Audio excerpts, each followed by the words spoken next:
Hello everyone, good morning. আশা করি তোমরা সবাই খুব ভালো আছো। তো আজকে আমি বানাবো পাস্তা। আচ্ছা, পাস্তা তো আমরা সবাই বানাই, একটু বেশি একটু কম জিনিস দিয়ে, কিন্তু আমি আজকে খুবই কম জিনিস দিয়ে পাস্তা বানিয়ে দেখাবো কি ঘরে খালি সামান্য কিছু জিনিস দিয়ে পাস্তা কী করে বানায়। তো দেখো, প্রথমে পেঁয়াজ নিয়েছি। পেঁয়াজ মধ্যে আমি দেবো রসুন আর আদা কুচি করে দিয়ে দেবো, কেন কি রসুন আর আদার ফ্লেভারটা এই চাইনিজ ফুডে খুব ভালো লাগে। তো খুব সুন্দর করে ওটাকে ফ্রাই করব আমরা। তারপরে দিয়ে দিলাম লঙ্কা। লঙ্কা তোমাদের পরিমাণ মতো তোমরা দিতে পারো, 3টে দেবে 4টে দেবে, সেটা তোমাদের ব্যাপার, কিরম ঝাল খাওয়া পছন্দ করো। তবে সুন্দর করে ফ্রাই করে নিয়েছি। দেখো,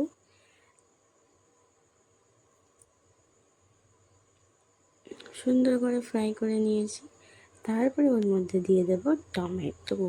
টমেটো এখানে আমি 1 পিস ইউজ করেছি, বড় একটা টমেটো। তোমরা চাইলে তার বেশিও ইউজ করতে পারো, যেইটুকু পাস্তা নেবে ওই হিসাবে টমেটোটা নিয়ে নেবে।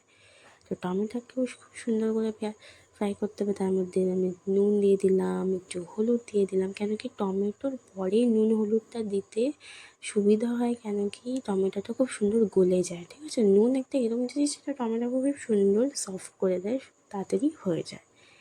তো তারপরে একটু হলুদ কম হয়ে গেছিলো, আর একটু দিয়ে দিলাম। দেখো সুন্দর করে নাড়াতে, দেখো আমার এটা ফ্রাই হয়ে গেছে। এর মধ্যে আমি দিয়ে দিচ্ছি 2টো ডিম দিয়ে দিচ্ছি। তোমরা চাইলে 3টেও দিতে পারো বা একটাও দিতে পারো।